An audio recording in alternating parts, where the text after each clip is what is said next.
Welcome to This Is How We Heal with naturopath, herbalist, and author Anthia Koullouros. With over 3 decades of clinical experience guiding thousands on their healing journeys, Anthia invites you into honest, heartfelt conversations about what really gets in the way of health and healing and what gently brings us back to ourselves. If you're sick and tired of feeling sick and tired, overwhelmed by wellness noise, or just yearning to feel like yourself again, you're in the right place. This podcast is for anyone feeling burnt out, lost in a sea of symptoms, or simply longing for a deeper connection to their health, their body, and their truth.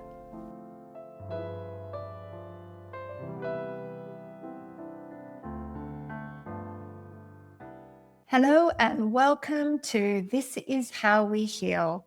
I'm Anthia Koullouros, naturopath, herbalist, author, and founder of Apotheca by Anthia. For more than 30 years, I've been walking alongside people navigating persistent stress, chronic symptoms, hormonal transitions, overwhelm, burnout, and the long road back to themselves. So wherever you are, whether you're walking, resting, driving, cooking, or simply pausing for a moment in your day, I'm very grateful that you're here. This podcast is a space where we slow things down, where we look at health, healing, and life with curiosity rather than certainty. And that leads us to today. I want to talk about something that has been quietly troubling me for a long time, a phenomenon that is everywhere in the modern health world but rarely named. And I've called it wellness bypass. And once you see it, you begin to notice it everywhere. So the first time I noticed it, I didn't really quite have a name for it. In fact, for many years, I thought I was simply witnessing people trying very hard to get well. People doing everything they could, eating perfectly, taking supplements, following protocols. On paper, everything looked so right, but something deeper was missing. I began noticing it in my clinic with my patients. Patients would arrive with spreadsheets of supplements, detailed food plans, wearable data, sleep scores, hormone tests, microbiome maps, all of it. They were tracking everything, yet their bodies were still exhausted and they still had fragile digestive systems and their sleep wasn't so great. And really, their joy was quite absent. They were doing wellness, but they were not healing. And I slowly realized something important. Sometimes the pursuit of wellness becomes another way to avoid the very things that allow healing to occur. This is what psychologists refer to spiritual bypassing in emotional work. In health, I see its parallel as wellness bypass. So, what is wellness bypass? It happens when the tools of health become substitutes for the deeper healing. Instead of addressing stress, grief, loneliness, trauma, overwork, or emotional exhaustion, we layer wellness practices over the top. More supplements, more protocols, more optimization. And the intention is excellent. It's very good, but the effect can be distancing because healing requires contact with reality, and wellness bypass allows us to stay busy instead. Busy improving, busy fixing, busy optimizing, without ever asking the question, what is my body actually trying to tell me? To understand wellness bypass, we have to look at the culture we live in. We live in a time obsessed with self-improvement because we're tracking sleep, steps, glucose, we're tracking our mood, productivity. Everything has become measurable. Everything becomes optimizable.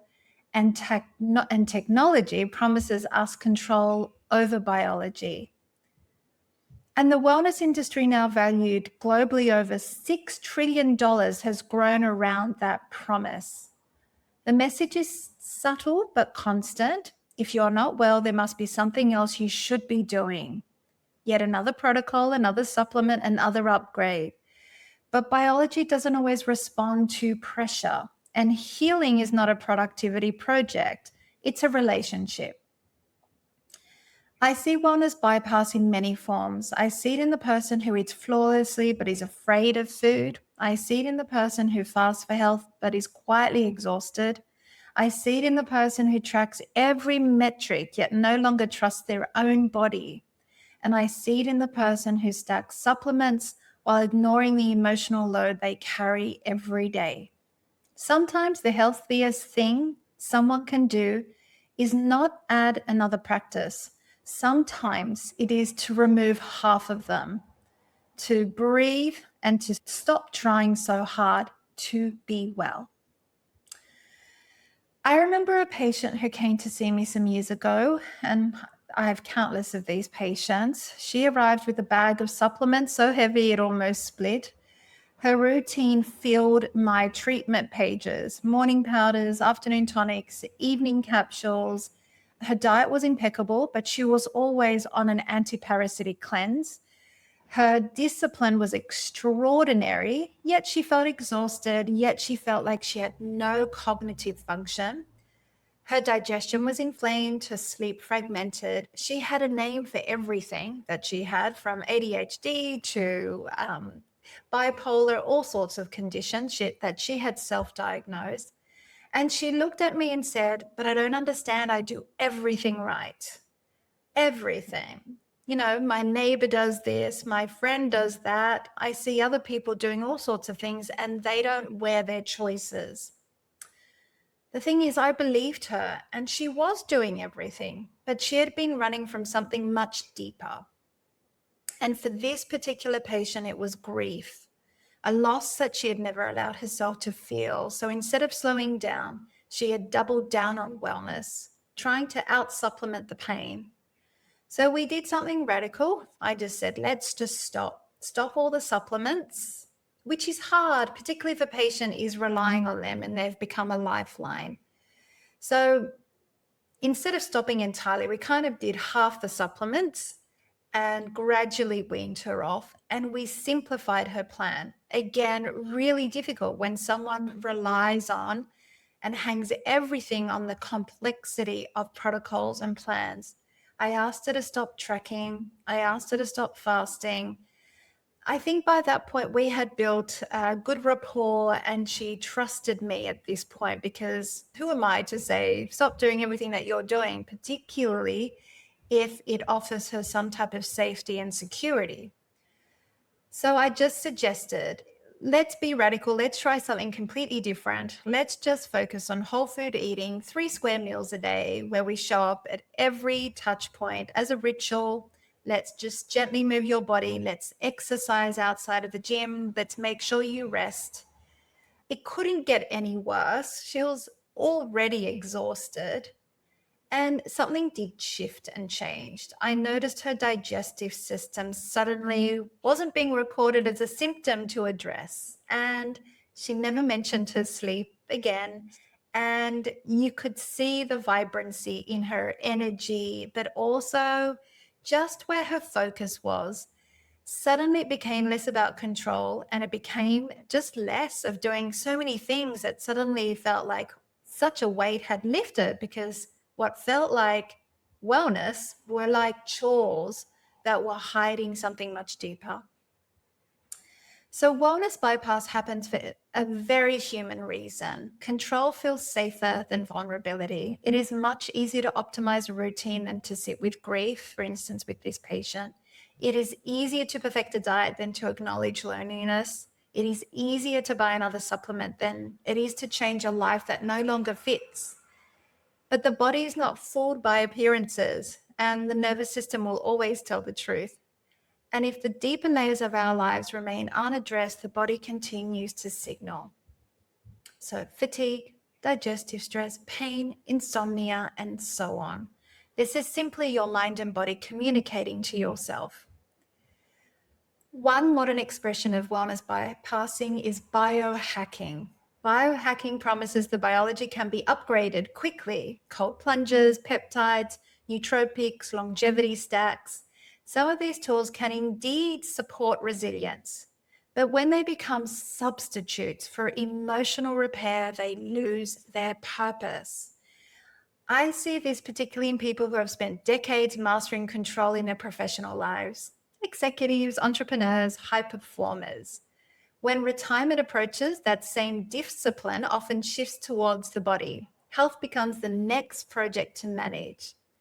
But biology doesn't respond to command the way business does, and the body asks for something else, to be really present in real time, to react and respond accordingly. So rest when you're tired, and to feed or nourish when you're hungry, not override. In my experience, 3 things support healing far more powerfully than any wellness trend, and that is being in present time. So really embodying what it is that you're feeling in that present moment. That's number 1. Number 2 is rest. And number 3 is purpose. And we'll do a deep dive into these. Presence means learning to inhabit your own life again, to notice what your body is communicating instead of overriding it. Rest is biological repair. Without rest, the nervous system cannot reorganize. So that doesn't mean just sleep. It means resting and symbiotically connecting with nature, the outside, the elements, the seasons. Resting when we're tired, not pushing through and not optimizing to be better, do more. No supplement can replace that. And purpose gives healing direction. Our cells respond to meaning, to relationships. When we have something to live for, something to tend to, something that matters, the body often finds new energy, as does the mind. So yes, these 3 things are not fantastical in their appearance. They are very quiet and they don't sell very well, and I get that. And it's a hard sell for me to actually instill this and recommend this to my patients, but they are incredibly powerful. And I think they deserve a lot of attention and understanding. And it is my role as a practitioner to help a patient or an individual understand sometimes the most obvious, the most real things, the most simplest things is what yields the greatest results. Because it is in presence, when you're in real time and not overriding and not distracting and not dissociating, and when you're resting, and when you give purpose and meaning for what it is that you're doing, being, experiencing, that's when you start seeing, this is what I need to do. So that's when your intuition and instincts pop in, basically, and help guide you and what it is that you really, really, really need to be looking at and really, really need to be doing, if anything at all. So if you're wondering whether wellness bypass might be happening in your life, here are a few gentle questions. 1, are my health practices supporting my life or replacing it? 2, do I feel calmer and more connected after my routines or more anxious and controlled? 3, am I listening to my mind and body or constantly overriding it? And 4, am I using wellness to feel better or to avoid feeling altogether?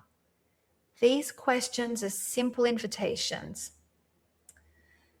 True health rarely looks dramatic, and returning to simplicity looks pretty ordinary. Eating real food, sleeping deeply, moving daily, seeing sunlight, laughing with people you love, feeling grief when grief arrives, feeling joy when joy appears. This is the ancient rhythm of human life, and the body understands it instinctively. Every so often, I return to the book that shaped my understanding of health the very first time, the one I discovered when I was 12 years old on my parents' bookshelf, the one that inspired my career, and it's called How to Get Well by Paavo Areola. When I unwrap it now, decades later, the pages are very fragile, and yet I'm reminded of something simple. Healing was never meant to be complicated. The body knows how to repair when we provide the conditions for it. But what's really tricky is that the systems that we currently live in don't support that, which is real food. We should expect to just be able to buy whole food, unprocessed food, to rest. And we should expect that we are in environments that allow for rest, especially for women who are experiencing menstrual cycles or in their next phase of perimenopause to menopause. We rarely get the opportunity to rest during these times because we are asked just to carry on and push through.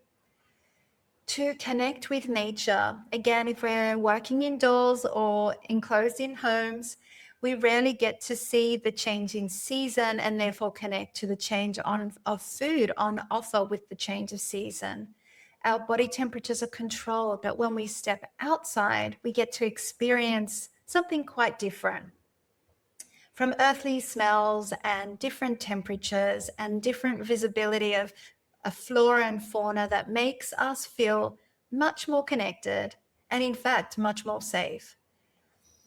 The simplicity of connecting with others. Sometimes we live isolated lives. Sometimes we don't feel like we belong to anything in particular. So deep connections, whether it be with neighbors, whether it be with flora and fauna or seasons, whether it be with work colleagues, with those loved ones that we live with, this is something not to override and value so much, because it can create a sense of safety and security for our nervous system. Being really honest, being really able to sit in with whatever you're feeling. So it doesn't have to look perfect, just it is what it is. To not endlessly optimize and to simply just tend to what needs tending to. So perhaps the question isn't, what more should I be doing to be well? Perhaps the question is, what might I stop doing so my body can finally heal or feel what it needs to feel? Sometimes the bravest act of health is not another intervention. Sometimes it is the simple willingness to slow down enough to listen. So thank you so much for spending time with me today. If this conversation resonated with you, please feel free to share it with someone who might need it. And if you would like deeper guidance on your own healing journey, you can find us through our consultations, courses, and resources through the links in the show notes. And until next time, please take care of yourself. And remember, healing doesn't come from perfection. It begins the moment we do return to ourselves. If this episode spoke to you, your healing journey doesn't have to end here. Join Anthia in her dedicated online community, the Staying Healthy Together Club, a space for real conversations and holistic health education with trusted resources. We'd love to see you there.